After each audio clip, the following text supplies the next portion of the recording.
Non. Dans la Bible, que peut-être essaient d'éviter ou éviter, et pourtant il faut en parler. On ne peut pas un peu délicat en parler.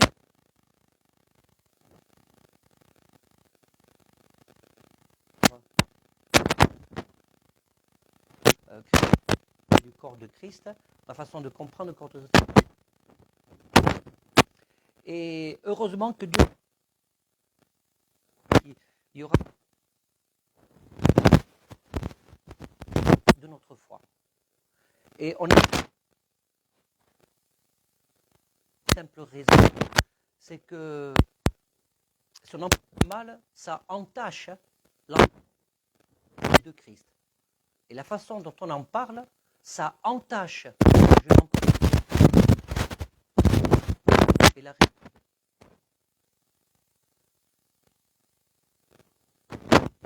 on est très parce que et peut-être presse, c'est beaucoup plus facile.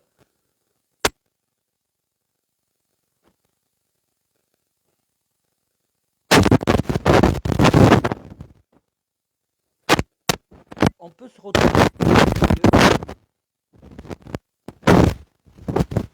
un peu troublé parce que la Bible en parle.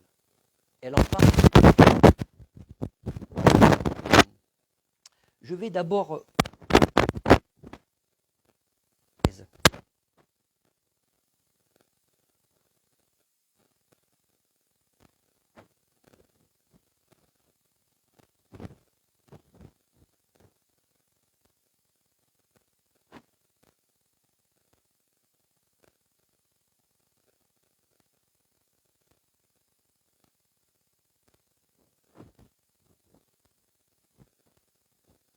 aborder parce que le sujet est vraiment très très vaste.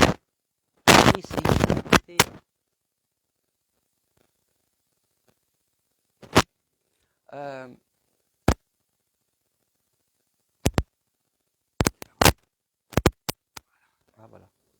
Maintenant c'est rentré. Bon, donc je disais, je vais essayer d'aborder l'essentiel. Juste pour comprendre quelque chose, les prophètes de l'Ancien Testament, c'était la voix unique de Dieu. Et vous savez que dans la symbolique de toute l'histoire de l'Ancien Testament, pour comprendre ce que ça veut dire pour nous aujourd'hui, à bien des égards, le peuple d'Israël, dans son histoire, c'est aussi l'image allégorique de l'Église d'aujourd'hui, dans sa relation avec Dieu. Ça, c'est la première chose. La seconde chose, c'est que Dieu a appelé à susciter des hommes et les prophètes dans l'Ancien Testament étaient la voix de Dieu par excellence. Et déjà à ce temps-là, il y avait des faux prophètes dont leur mission était de contrecarrer la voix de Dieu. Parce que vous voyez, je m'adresse aussi par rapport à ceux qui nous écoutent et qui n'ont peut-être pas encore entamé une démarche de foi personnelle et réelle avec Jésus.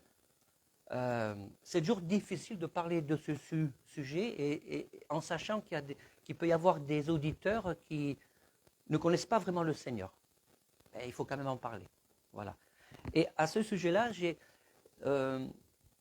souvent on hésite de parler de certains sujets qui sont en marge de prédication que l'on qualifierait de type d'évangélisation. Mais comprenons une chose. Dans le monde séculier, on parle de spiritualité. Mais les gens qui ne vivent pas avec le Seigneur, qui font des choix de vie, on parle de spiritualité. Lorsqu'une personne va voir un voyant, un guérisseur, un magnétiseur, c'est de la spiritualité, mais ce n'est pas celle de Dieu. Donc, nous, en tant que chrétiens, je voulais quand même vous dire ça ce matin avant, ça serait une erreur fondamentale de penser que les gens du monde qui n'ont pas Christ dans leur vie ne perçoivent pas et ne comprennent pas tout ce qui est de l'ordre de la spiritualité et du monde spirituel. Les gens sont en quête de spiritualité. C'est le mot qui est employé. Ils sont en quête parce qu'ils savent, Pour la bonne et simple raison, c'est que dès le départ, la Bible nous dit que Dieu a mis dans le cœur de l'homme la pensée de l'éternité. Donc d'une façon naturelle, ils sont en quête de spiritualité. Et notre mission, c'est, autant que c'est possible, en fonction des dons que Dieu nous donne à chacun, c'est de montrer le bon chemin de cette spiritualité qui cherche. Il y a plein de gens qui cherchent en réalité Dieu. Ils cherchent tout ce que Jésus, le Seigneur, apporte de bien dans chacune de nos vies et ils ne prennent pas le bon chemin. Et si je parle de Dieu, je vais en faire un petit peu référence dans mon message. On ne peut pas parler de Dieu sans parler des ténèbres. On ne peut pas parler de la lumière sans parler des ténèbres. Ni parler du diable. Le diable, c'est une antithèse de croire que le diable n'existe pas ou n'est pas agissant. Malheureusement, le diable existe. C'est ce qui pousse les gens à faire le mal. Et les faux prophètes, ce sont des gens qui agissent sûrement pas sous l'influence et sous l'inspiration du Seigneur. Et Dieu est particulièrement sévère dans l'Ancien Testament vis-à-vis des faux prophètes. Donc je vais vous lire dans Ézéchiel chapitre 13, verset 1.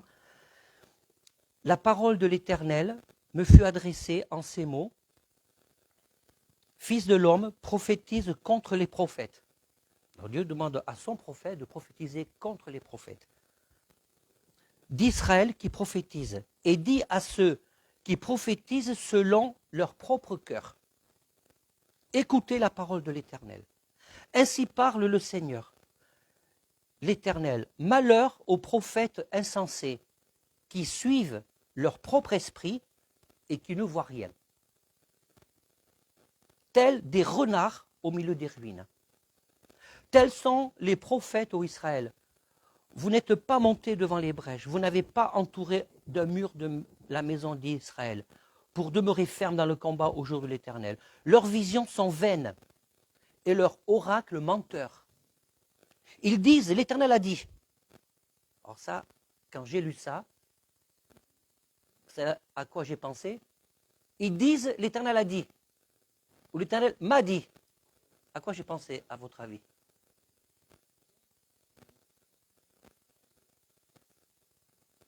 Ils disent, l'Éternel a dit. À quoi j'ai pensé, à votre avis? Vous ne savez pas? Dieu m'a dit que. Voilà. Je crois qu'aujourd'hui, Dieu parle, évidemment. On le verra tout à l'heure. Mais aujourd'hui, il y a trop de gens qui, d'une façon inconsidérée, légère, Dieu m'a dit que. Et en disant Dieu m'a dit que, bien, on se met automatiquement dans une position d'autorité qui empêche la controverse. Donc je continue. Ils disent, l'Éternel a dit. Et l'Éternel ne les a point envoyés. Et ils font espérer que leur parole s'accomplira. Ça, c'est le principe de la manipulation. Les visions que vous avez ne sont-elles pas vaines? Et les oracles que vous prononcez ne sont-ils pas menteurs? Vous dites, l'Éternel a dit, et je n'ai point parlé. C'est pourquoi ainsi parle l'Éternel, parce que vous dites des choses vaines et que vos visions sont des mensonges. Voici, j'en veux à vous, dit le Seigneur, l'Éternel. Ma main sera contre les prophètes dont les visions sont vaines et les oracles menteurs. Ils ne font point partie de l'assemblée de mon peuple. Ils ne seront pas inscrits dans le livre de la maison d'Israël et n'entreront pas dans le pays d'Israël. Et vous saurez que je suis le Seigneur, l'Éternel. Je vais m'attacher juste sur un mot. Parce que vous savez que quand Dieu parle dans la Bible, les paroles de Dieu se veulent être pleines de vie, pleines de sens, pleines de direction. Lorsque Dieu nous parle aujourd'hui, vous savez que la Bible dit Dieu nous parle tantôt d'une manière, tantôt d'une autre. Et il y a une chose dont nous devons quand même être au clair, ça n'est pas prétentieux de dire Dieu me parle. Et ce n'est pas parce que Dieu me parle, ce n'est pas parce que Dieu te parle que tu es tout d'un coup, que tu vas te mettre à flotter à 10 000 mètres du sol, Dieu te parle parce que si nous sommes en Christ, Dieu rétablit en ceux qui sont en Christ, ceux qui disent, voilà, je confesse Jésus comme mon maître et Seigneur, automatiquement Dieu rétablit cette relation qu'il avait prévue au départ à la création. Il réveille, il nous redonne sa vie. C'est la raison pour laquelle la Bible dit que ceux qui deviennent enfants de Dieu selon le principe biblique et l'enseignement de Jésus passent de la mort à la vie, de la mort spirituelle à la vie avec Dieu. Et donc, il y a des choses qui se passent en nous, dans notre spiritualité, dans notre cœur, ce qui fait que petit à petit, nous apprenons à comprendre quand Dieu me parle. Et ce n'est pas simple, et c'est très compliqué, parce que là, ce que Dieu est en train de reprocher aux prophètes, c'est que vous parlez selon vos propres pensées, en disant qu'elles viennent de Dieu. Et ce qui n'est pas simple aujourd'hui, quand je pense avoir une conviction qui vient de Dieu, est-ce que si tu reçois quelque chose du Seigneur, une conviction qui vient de Dieu, et que tu ne te poses pas la question, comme garde-fou, de dire, ça vient de Dieu ou ça vient de moi? Quelle est la partie qui vient de moi-même? Parce qu'il y a un mystère sur lequel je ne vais pas m'étendre ce matin, c'est que Dieu sait très bien qu'en utilisant les hommes et les femmes, imparfaits soient-ils, pour communiquer sa pensée et c'est sa parole, il sait très bien que nous sommes des canaux imparfaits. Mais Dieu l'a décidé ainsi. Dieu est souverain. Et est-ce que nous aimons suffisamment le Seigneur pour dire, bon, Seigneur, tu aurais préféré que tu nous envoies carrément des anges et des apparitions tous les dimanches, comme ça c'est plus simple. Mais non, Dieu a décidé de faire à travers l'homme. Et il y a des raisons claires pour cela. Et quand Dieu dit, leurs visions sont vaines, et je crois que c'est à mon sens, c'est la clé de la colère de Dieu, du reproche que Dieu fait à ses faux prophètes, parce que la définition du mot vain, en français, ce n'est pas la même que dans la Bible. Vain, on sait ce que c'est dépourvu de valeur, de sens et d'efficacité. Voilà, ça c'est la bonne définition en français. Mais dans la définition biblique, dans le mot grec, dans le mot hébreu, pardon, c'est chav. C'est le mot chav qui est employé, ça veut dire vide, vanité, mensonge, fausseté, vide de néant. Vide de néant. Donc, c'est fort, vide d'un discours de mensonger, vide et rempli d'indignité. Donc, autrement dit, quand Dieu dit à ses prophètes que vos alors je retrouve vite le verset, que les visions, que les paroles sont vaines, Dieu est en train de dire que vos paroles ne sont que néant. Votre discours est mensonger, rempli d'indignité. Parce que Dieu parle à des gens qui disent, voilà, je parle au nom de Dieu, de la part de Dieu, mais sauf que Dieu dit, non, ce n'est pas de ma part, puisque ce que tu dis être censé de ma part est vide de néant et d'indignité. Alors que ma parole, dit Dieu, elle est pleine de vie. Une prophétie est faite pour nous rapprocher de Dieu, pas pour nous en éloigner ou pour nous mettre dans le doute. Il y a d'autres passages où il est dit que, surtout dans le Nouveau Testament, je vais maintenant revenir au Nouveau Testament. Alors, il y a d'autres passages dans l'Ancien Testament. C'est dans Jérémie chapitre 14 au verset 13, Jérémie 23 verset 9, 29 verset 20. Il y a dans Michée aussi au chapitre 3 versets 5 et 6, il y a des tas de passages qui parlent de ces faux prophètes dans l'Ancien Testament. Et dans le Nouveau Testament, il y a énormément de passages où Jésus, déjà le premier, ensuite les disciples, les apôtres n'ont eu de cesse que de mettre en garde. Déjà à ce moment-là, dans la période de naissance de l'Église primitive, il y avait déjà des faux prophètes. Et les disciples sont très clairs. Dans ces faux prophètes, ils parlent de manipulateurs. Et quand il est dit qu'ils parlent des gens qui n'ont que seul intérêt leur propre ventre, ça ne veut pas dire qu'ils ont envie que de bouffer, que de manger, c'est pas ça. Dans l'image leur propre ventre, c'est-à-dire qu'ils pensent qu'à eux-mêmes. Et si j'ai mis faux prophète, amour, gloire et manipulation, c'est parce qu'un manipulateur, il pense qu'à lui. La seule personne qu'il aime, c'est lui-même. Et donc il se sert des autres pour pouvoir satisfaire son propre intérêt. Et ça, c'est contraire à la pensée de Christ. Je vais vous donner un exemple. Vous lisez dans Philémon, l'apôtre Paul, ce n'est pas n'importe qui. Hein. C'est vraiment l'enseignant majeur de tout le Nouveau Testament.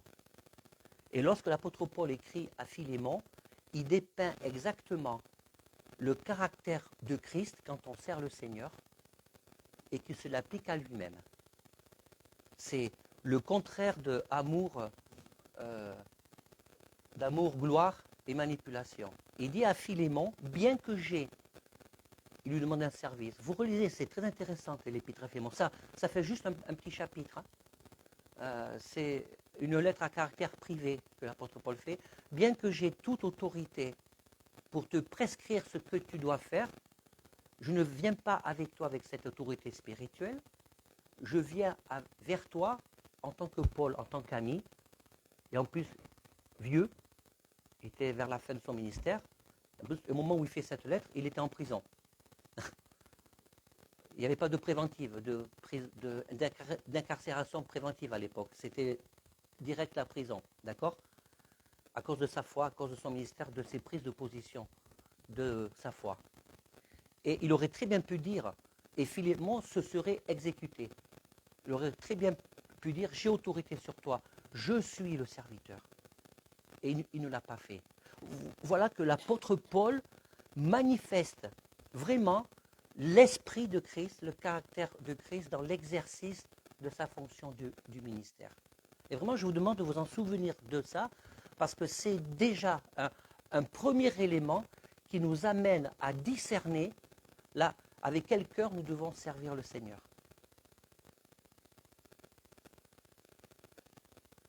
Qu'est-ce qui fait qu'aujourd'hui, il y a des gens que l'on peut qualifier de faux prophètes? Pourquoi on n'ose pas dire, lui c'est un faux prophète? Parce qu'on a peur d'un retour de bâton, je ne sais pas, de Dieu spirituel.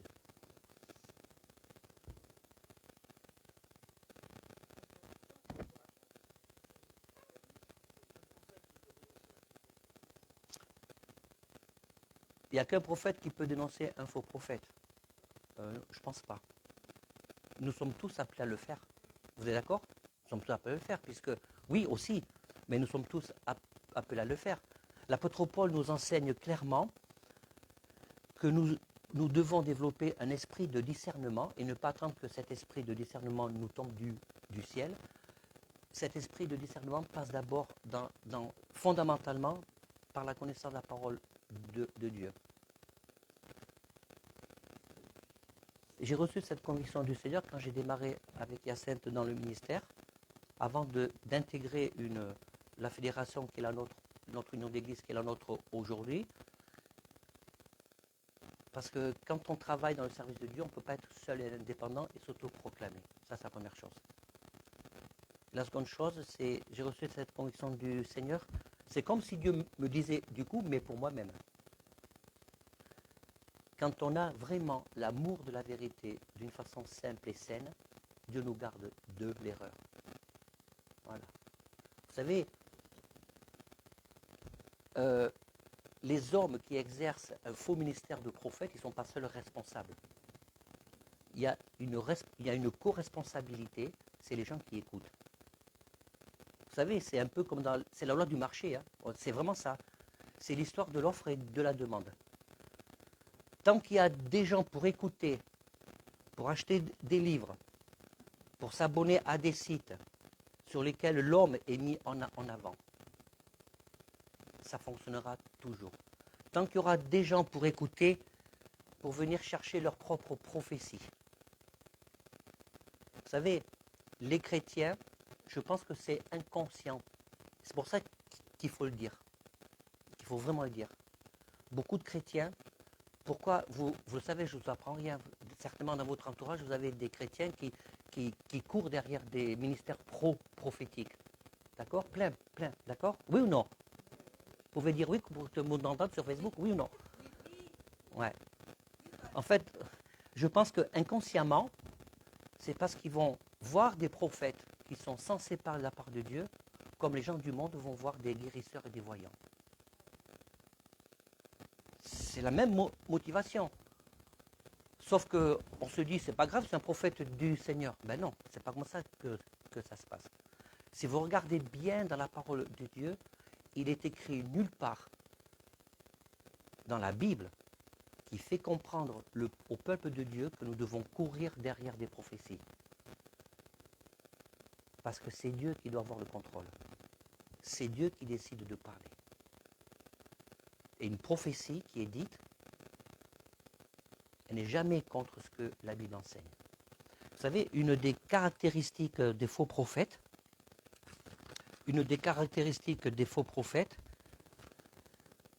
vous le remarquerez, c'est pour ça que c'est important de connaître la Bible et de ne pas tout avaler du premier coup, de prendre un peu de recul, de ne pas rejeter, de prendre du recul pour analyser.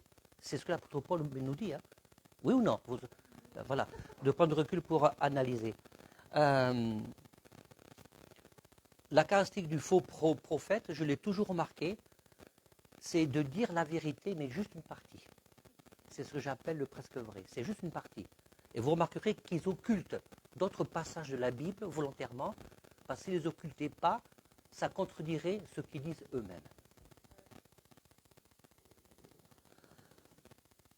Une des caractéristiques d'un faux prophète, c'est quand quelqu'un annonce quelque chose qui ne se passe pas, il y a toujours une argumentation très habile pour dire c'est de Dieu, mais ce n'était pas le moment.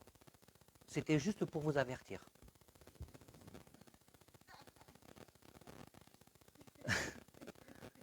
Quand Dieu donne une prophétie, c'est pas dire bon, voilà ce qui va se passer, mais ça ne s'est pas passé parce que c'est juste pour t'avertir, pour que tu te tiennes sur tes gardes. Hein. Ça marche pas comme ça dans la Bible, ok? Et il y en a qui se cachent aussi le fait de dire regardez, Ésaïe a prophétisé sur Jésus, ça ne s'est pas passé de suite. Ça s'est passé 2000 ans après. Peut-être pas 2000 ans après,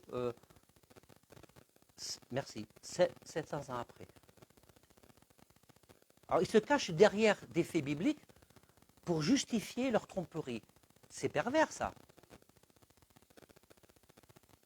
Sauf que les prophéties de l'Ancien Testament ne sont pas les mêmes pour aujourd'hui. Parce qu'en termes prophétiques, de tout ce qui concerne même la fin des temps, tout est dit, il n'y a pas besoin d'en rajouter. Alors pourquoi Dieu aujourd'hui parle du ministère prophétique? Parce que c'est une réalité. Il y a les 5 ministères pour conduire le peuple de Dieu. Pasteur, docteur, enseignant, prophète, évangéliste.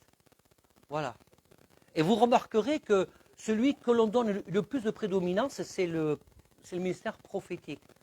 Et on fait la confusion entre ministère prophétique et don de prophétie. Et autre chose, le don du discernement des esprits, pour savoir ce qu'il y a derrière. Combien de gens sont séduits? Les apôtres le disent clairement. Vous connaissez ces versets. Ils disent clairement qu'une foule d'élus seront séduits, perdront leur foi pour courir derrière des prophètes parce qu'ils ont la démangeaison d'entendre des choses agréables. Et vous remarquerez que ceux qui ne prophétisent pas de la part de Dieu n'emmènent pas les gens à la repentance. Souvent ceux qui élaborent des doctrines dites de la prospérité, c'est-à-dire tout est basé sur l'argent, viens vers moi parce que je vais prophétiser que tu vas réussir. C'est très facile. On voit très souvent sur les réseaux sociaux, je proclame que cette année sera pour toi une année de bénédiction dans ton travail, dans ta santé, et tralala. Ce n'est pas ce que je vois dans la Bible. Et ce qui est compliqué, c'est que Dieu veut nous bénir à chacun de nous dans notre travail, dans notre santé. Ce qui est compliqué, c'est de trouver le point d'équilibre parce que j'ai envie, moi, premièrement, d'être béni dans mon travail, dans ma santé, dans ma famille, malgré ce que je suis, dans mon ministère. Mais ça ne doit pas être le fondement de ma foi. Ça ne doit pas être une fondation qui va gérer ma relation avec Dieu. Je ne marche pas avec Dieu pour qu'il me bénisse.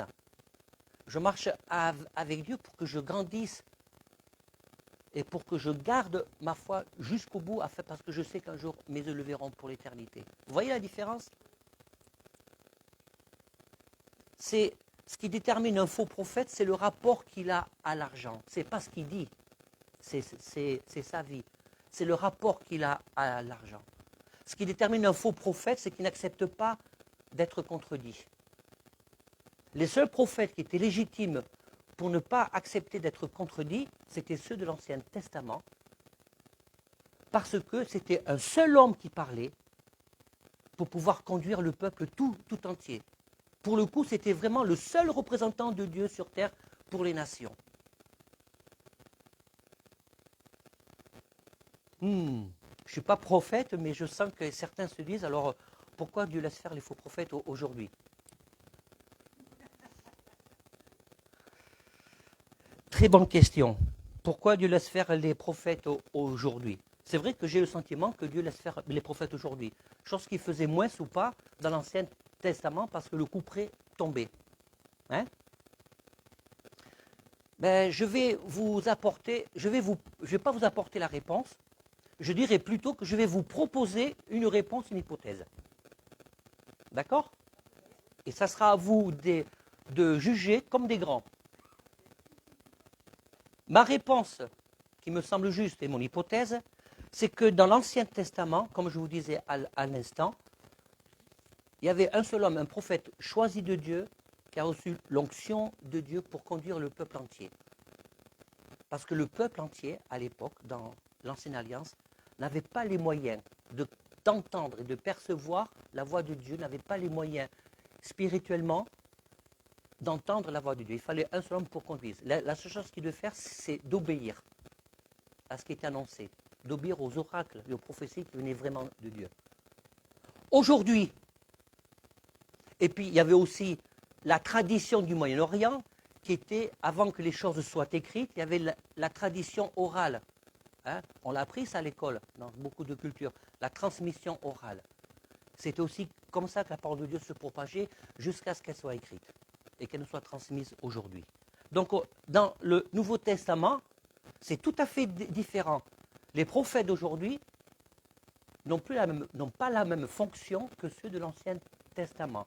Or, si vous comprenez ça, vous avez déjà un bel outil, une massue, pour discerner si quelqu'un parle de la part de Dieu ou pas, parce que quelqu'un qui ne parle pas de la part de Dieu va avoir le même type de comportement que les prophètes de l'Ancien Testament. Vous me suivez? Ah, c'est moi. Moi, j'ai la voix de Dieu et vous écoutez, sinon vous serez maudits. Il y en a qui parlent comme ça. Et il y en a qui bénissent de l'eau et qui vendent des petites fioles d'eau bénite par Internet. Et il y a des chrétiens qui achètent.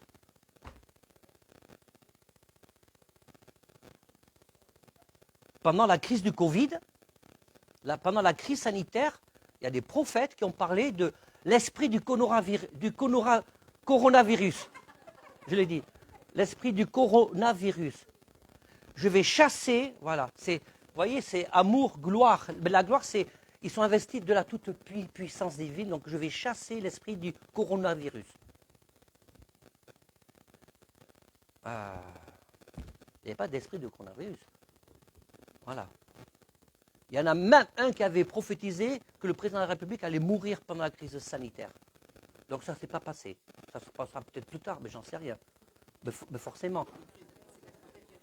Et comme ça ne s'est pas passé, c'est parce que Dieu a fait grâce. Et quand les vaccins sont arrivés, quoi que l'on pense, ce n'est pas le sujet, mais quand après il y a l'immunité, il y a l'immunité naturelle qui a fait son travail, c'est ce qui fait qu'aujourd'hui nous vivons normalement, eh bien, au lieu de dire les choses sont faites naturellement parce que les gens font attention, ça ne s'est pas fait au moment où je l'ai dit, mais ça s'est fait plus tard. Donc Dieu a répondu à ma prophétie. Et il y a des gens qui avalent ça. Et tout ça, c'est une grave responsabilité parce que ça porte tort à ce magnifique ministère qui est le ministère prophétique. Et c'est pour ça que beaucoup de gens aussi, par crainte, eh bien, basculent de l'autre côté et ça pourrait nous donné tendance à refuser tout ce qui est d'ordre prophétique. Alors pourquoi Dieu, on a l'impression que Dieu ne chasse pas de la même façon les faux prophètes, les manipulateurs d'aujourd'hui que dans l'Ancien Testament? Ben, je vais vous dire une réponse qui me paraît simple, c'est une hypothèse, à vous de juger. C'est parce que Jésus est mort pour nous, pour nos péchés. Il a fait de nous des enfants de Dieu. La Bible nous dit qu'il nous a élevés au rang de co-héritiers du Seigneur. Nous avons reçu le Saint-Esprit. Et toute cette parole, eh bien, Dieu considère que nous sommes équipés. Chose que n'étaient pas les gens du peuple d'Israël. Donc, il nous appartient, et je vais vous lire des versets, il nous appartient, nous, avec l'équipement que nous avons en tant que peuple de Dieu, pour ceux qui disent « Ouais, mais moi je suis un chrétien simple, je suis un chrétien du rang. » Ben non, tu es équipé. Dieu ne te demande pas d'être un chrétien du rang, tu es équipé. Tu n'es pas moins qu'un pasteur, qu'un prophète, qu'un évangéliste, qu'un enseignant, qu'un docteur de la loi. Vous savez, pour faire simple, pour ceux qui nous écoutent, les docteurs de la loi d'aujourd'hui sont les intellectuels de la Bible, mais remplis du Saint-Esprit quand même. On peut le dire ça comme ça. D'accord ? Et donc, on est équipé. Et la différence dans ce que nous enseignent les évangiles, ça aussi c'est pour vous donner des bases pour avoir du discernement, c'est que les ministères que Dieu donne aujourd'hui, ceux qui reçoivent les ministères, la Bible, c'est pour ça que Dieu dit, c'est lui qui donne, c'est lui qui appelle. Et c'est Dieu qui distribue les mesures de foi en fonction de l'appel. Ce n'est pas moi qui vais attraper mon paquet de foi pour que je puisse m'élever. C'est Dieu qui gère, c'est Dieu qui autocontrôle. Ça, il ne faut pas l'oublier, ça. Et on a tendance à l'oublier, c'est pour ça que les gens tombent dans le piège. Et donc, si Dieu nous a équipés, ce n'est pas uniquement la responsabilité de ceux qui exercent un ministère de dénoncer. Les apôtres dénonçaient. Il y avait déjà cet état d'esprit. Vous vous rappelez, quand l'apôtre Paul fait le reproche à des chrétiens, oui, moi je suis de Pierre, je suis de Paul, je suis d'Apollos. Déjà à l'époque de l'Église primitive, il y avait déjà des esprits de rivalité basés sur l'homme. Et quand on regarde l'esprit de l'Évangile, il n'y a pas de degré de subordination entre quelqu'un qui exerce un ministère particulier des 5 ministères, pasteur, apôtre, prophète, évangéliste, enseignant. Il n'y a pas de lien de supériorité et de subordination. Ce n'est pas à ce niveau-là que ça se situe. C'est au niveau du respect, de la considération du ministère de l'autre. Ce n'est pas pareil. Et je vais employer un gros mot exprès. Et de la soumission au ministère. Mais je ferai comme les faux prophètes si je n'irai pas jusqu'au bout de mon propos. Lorsque la Bible parle de soumission, c'est toujours réciproque.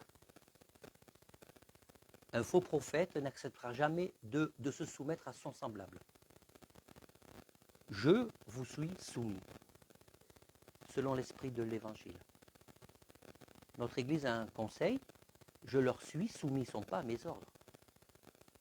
Et je reconnais, en tant qu'homme, que c'est plus facile d'élaborer une théorie théologique pour que tout le monde me soit soumis, y compris le conseil de l'Église. C'est plus facile. Vraiment. Il faut être honnête. Mais ce n'est pas ce que Dieu demande. Donc, ce qui est compliqué, c'est que nous avons cette obligation d'être soumis les uns aux autres. C'est une réciprocité, mais dans le respect. Et il y a juste 2 passages dans Corinthiens et dans Thessaloniciens. Je vais arriver par la fin en vous lisant quelques passages dans Corinthiens et Thessaloniciens où l'apôtre Paul met en garde les chrétiens concernant justement dans leur comportement. Il y avait des chrétiens qui agissaient durement envers ceux qui exerçaient un ministère et qui demandent aux chrétiens d'avoir de la considération pour ceux qui travaillent parmi vous. Parce qu'il ne serait pas à votre avantage que ceux qui exercent le ministère dans la douleur et dans les larmes puissent le faire à cause de votre comportement. L'apôtre Paul met en garde. Vous voyez, donc c'est pour ça que c'est jamais, ça ne peut pas être à sens unique. ça ne peut pas être à sens unique. Jésus, la Bible dit que Jésus était doux et humble de cœur. Et quand l'apôtre nous enseigne que nous devons analyser, retenir ce qui est bon. Dans l'Ancien Testament, quand un prophète parlait, il parlait vraiment 100% de la part de Dieu, parce que c'était comme ça. Un prophète qui se dit être prophète, ou quelqu'un qui prêche, qui vous dit, moi je te parle 100% de la part de Dieu, ben déjà c'est faux. Parce que la Bible nous enseigne clairement, c'est en partie que nous prophétisons. C'est en partie. Donc, charge à chacun, votre responsabilité, c'est d'analyser, de retenir ce qui est bon. Ça ne veut pas dire que le reste, c'est faux. Je vais essayer d'être un peu factuel. Il m'est arrivé d'avoir des pensées prophétiques. Je ne suis pas prophète. Même si ce n'est pas tous les dimanches. Mais quand on reçoit la pensée de Dieu, c'est toujours, faut toujours gérer cette pensée de Dieu. D'accord? Et parfois, on délivre la pensée de Dieu et on est comme une locomotive qui coupe les gaz et on continue. Et la locomotive, elle continue à... Vous voyez? Ou quand vous êtes sur l'autoroute, si vous lâchez tout, la voiture continue à rouler, va s'arrêter petit à petit. C'est un peu comme ça. Quand on reçoit la pensée de Dieu, il y a des gens qui reçoivent la pensée de Dieu, qui l'expriment, et des fois, à un moment donné, on se dit, bon, là, ce qui est dit, c'est pas faux, mais là, on sait bien que la pensée de Dieu, là, s'est arrêtée. Donc voilà, la prophétie, elle s'est arrêtée. C'est ça qu'il faut discerner.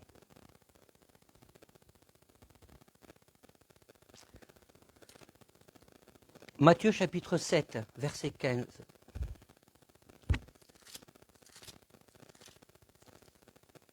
Matthieu chapitre 7, verset 15.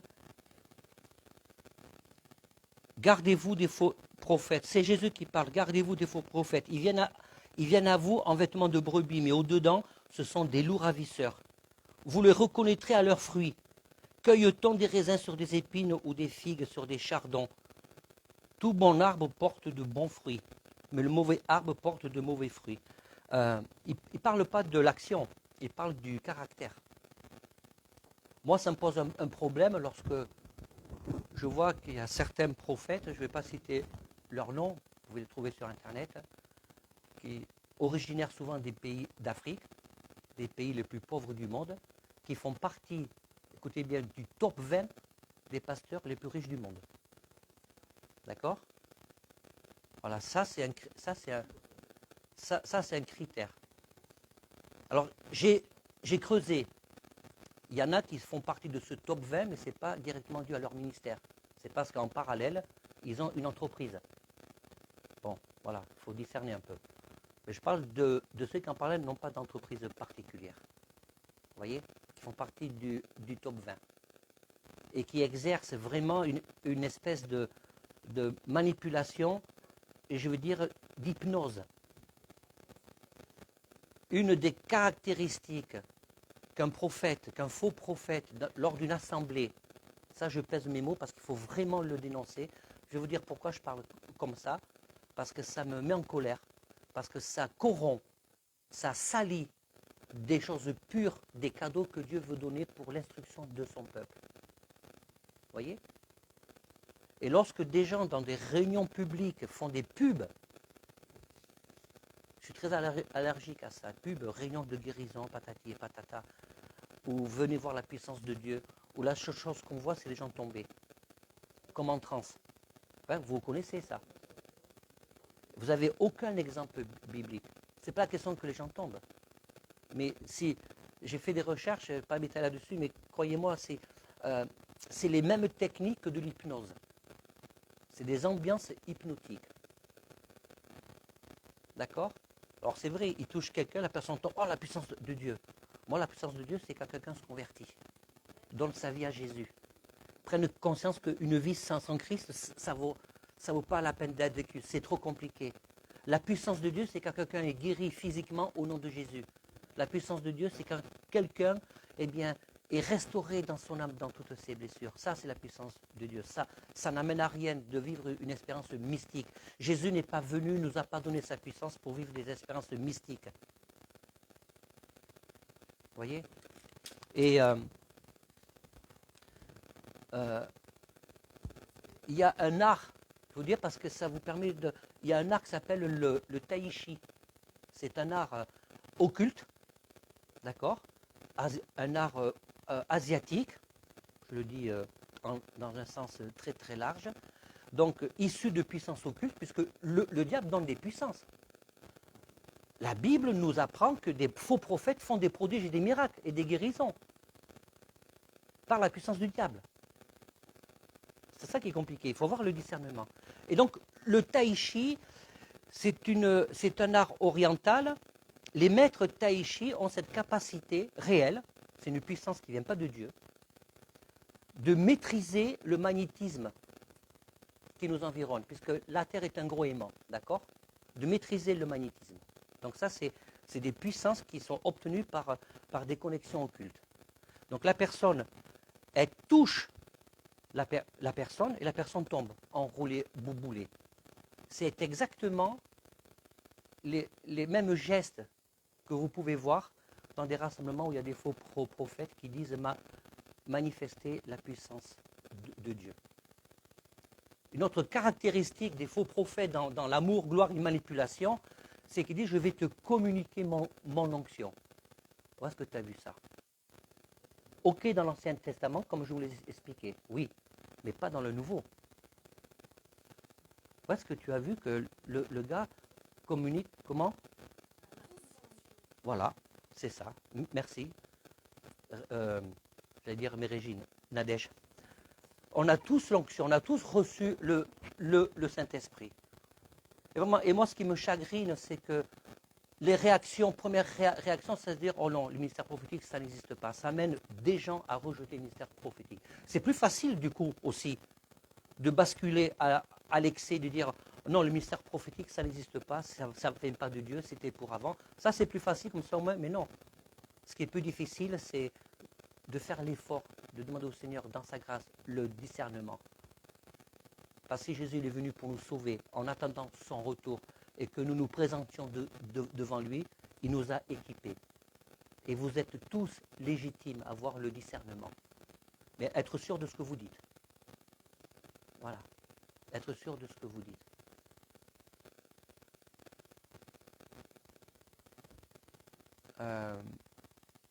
Et il y a des gestes aussi c'est quand on comprend la science du tai chi et l'hypnose, eh bien, vous retrouvez les mêmes ingrédients dans des manifestations où les gens se disent prophètes, ils font tomber tout le monde et qui ramassent un paquet d'argent. Et les gens sont attachés à leur personne, pas au Seigneur. Pas au Seigneur. Et quand on dit, Dieu va te bénir physiquement, oui, matériellement, tu vas avoir la richesse, parce qu'ils attachent la bénédiction de l'argent à l'approbation de Dieu dans une vie. C'est pas ce que la Bible enseigne. C'est pas ce que la Bible enseigne. Encore une fois, je crois que Dieu veut te bénir dans ta vie. Moi, il y a des jeunes parmi nous, je vais vous dire aux jeunes, Dieu veut vous bénir dans votre vie, d'étudiants. Et nous avons prié il y a quelque temps en arrière pour les jeunes qui ont réussi leur diplôme. Bien sûr qu'on veut les bénir. Ça fait partie aussi du plan de Dieu, mais ce n'est pas que ça.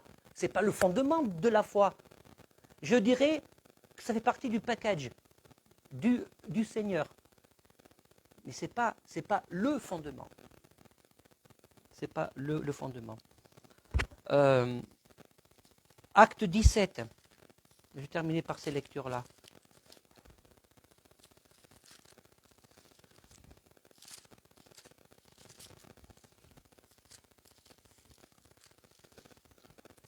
Acte 17, verset 10.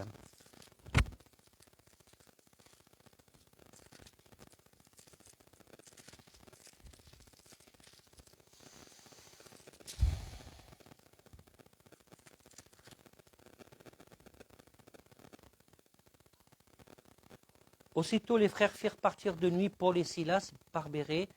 Lorsqu'ils furent arrivés, ils entrèrent dans la synagogue des Juifs. Ces Juifs avaient des sentiments peu plus nobles que ceux de Thessalonique. Ils reçurent la parole avec beaucoup d'empressement et ils examinaient chaque jour les Écritures pour voir si ce qu'on leur disait était exact. Voilà. Tu peux répéter plus fort? Soyons des Béréens. Les Béréens, c'est les habitants de la Bérénice. Non. Soyons des Béréens. Acte 20, verset 38. Bon, il ne faut pas non plus tomber dans la psychose de absolument tout vérifier. Il faut juste vérifier des choses peut-être que vous ne comprenez pas, qui vous semblent un peu... D'accord? Mais il faut vérifier. Acte 20, 38. Il y en a plein, hein, je ne vais pas tous vous les citer, mais c'est ceux que j'ai sélectionnés. 20, 38. Bon, à partir de 36. Après avoir parlé, il se mit à genoux, il pria avec eux tous. Et tous fondirent en larmes en se jetant au cou de Paul. Il l'embrassait, affligé surtout de ce qu'il avait dit, qu'il ne verrait plus son visage. Ils l'accompagnèrent jusqu'au navire. Bon, là, je crois que je me suis trompé de référence. Ah, je n'ai pas été inspiré là, du coup. Hein. C'est un petit peu avant? Ouais. Aidez-moi. Ouais, c'est peut-être 38 ou 28 alors. Bon, si quelqu'un trouve, je le relirai. Je passe. Comment? 20-28, voilà. Merci Daniel. Prenez donc garde à vous-même. Ah, ça c'est. Et à tout le troupeau sur lequel le Saint-Esprit vous a établi, évêque, pour paître l'Église de Dieu, qui s'est acquise par son sang. Je sais qu'il s'introduira parmi vous, après mon départ, des loups cruels, et n'épargneront pas le troupeau, et il s'élèvera du milieu de vous des hommes qui enseigneront des choses pernicieuses pour entraîner les disciples après eux.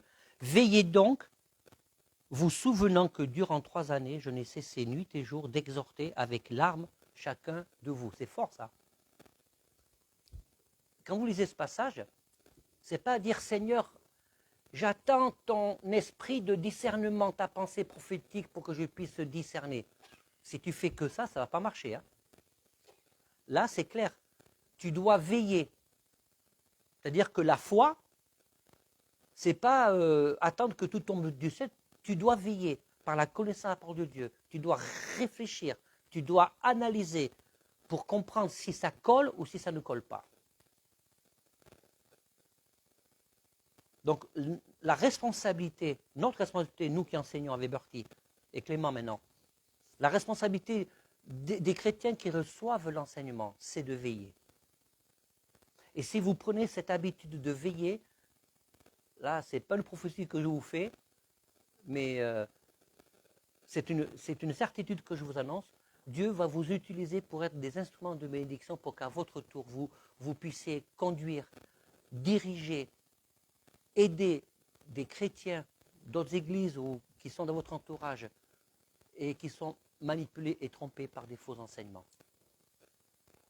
Vous voyez 1 Thessaloniciens 5, 21. Ça sera ma dernière lecture. 1 Thessaloniciens 5, 21. Alors, 1 Thessaloniciens, pour ceux qui n'ont pas l'habitude, c'est avant 2 Thessaloniciens. C'est avant Timothée. Et après Colossiens. Donc, 1 Thessaloniciens 5, 21.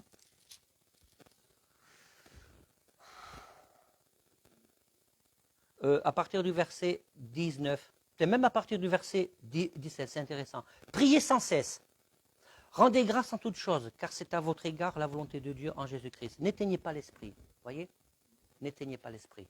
Sous prétexte qu'il y a des faux prophètes, ne rejetez pas tout. Le Seigneur nous apprend ce matin qu'il faut discerner, qu'il faut prendre le temps de discerner. Qu'est-ce qu'on a appris dans la vie? Je fais une petite parenthèse. Quand nos enfants se lancent dans la vie, on leur donne quelques petites recommandations. Si quelqu'un te fait une proposition, signe pas de suite. Prends le temps de réfléchir, de lire. Ben, c'est un peu ça que le Seigneur me nous demande. Je vais le dire autrement. N'éteignez pas l'esprit, mais examinez tout, mais toutes choses. C'est-à-dire, ne signez pas de suite à tout ce qu'on vous dit, à tout ce qu'on vous raconte. Examinez. Examinez. Abstenez-vous de toute espèce de mal. que le Dieu de paix vous sanctifie lui-même. Amen. C'est, voilà, examiner, contrôler, vérifier. Pourquoi tu peux faire ça? Parce que tu as l'onction du Saint-Esprit en toi. Et quelqu'un qui dit j'ai l'onction de Dieu, on ne touche pas, alors ça c'est une fausse doctrine. On ne touche pas à l'oint de l'Éternel. Dans beaucoup d'églises, on ne touche pas à l'oint de l'Éternel. Ça veut dire qu'avec ça, ça veut dire qu'on fait accepter à l'Église des enseignements ou des comportements qui sont normaux parce qu'on ne touche pas à l'oint de l'Éternel. Ça, c'était valable dans l'Ancien Testament, à cause d'une seule personne qui dirigeait le peuple. Mais comme vous avez été lavés par le sang de Christ en tant que nouvelle créature, nous sommes tous oints de fait. Nous sommes tous oints de fait. Parce que si c'était toujours d'actualité cette théorie théologique fausse, on ne touche pas à l'oint de l'Éternel, vous pensez que l'apôtre Paul, écoutez le raisonnement, aurait dit, examinez toutes choses. Est-ce que Dieu a dit au peuple d'Israël, examinez ce que vous dit le prophète de ma part? Non. Non.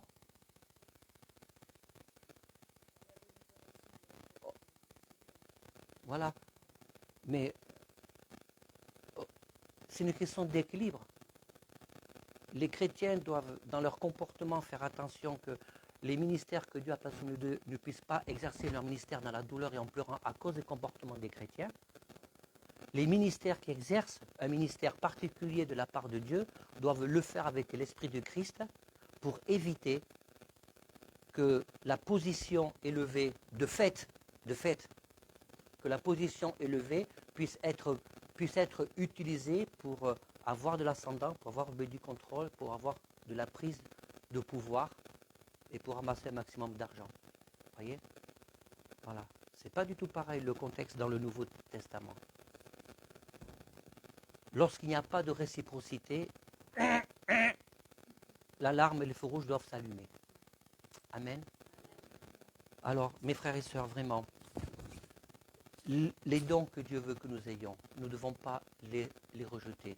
Nous devons juste chercher à les discerner. Et faire confiance aussi. Accepter de faire confiance. Tout en surveillant. Mais c'est du boulot, hein. C'est facile d'entendre une prédication. Ah là là, ben oui, mais il faut analyser. Il faut analyser. Il y a des gens qui ne reviendront pas en arrière. Ça, c'est une réalité. Hein. Peut-être certains vont dire je manque de foi.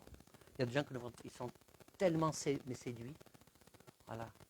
Ils sont tellement séduits, tellement fanatisés. Ah Seigneur. Seigneur Jésus.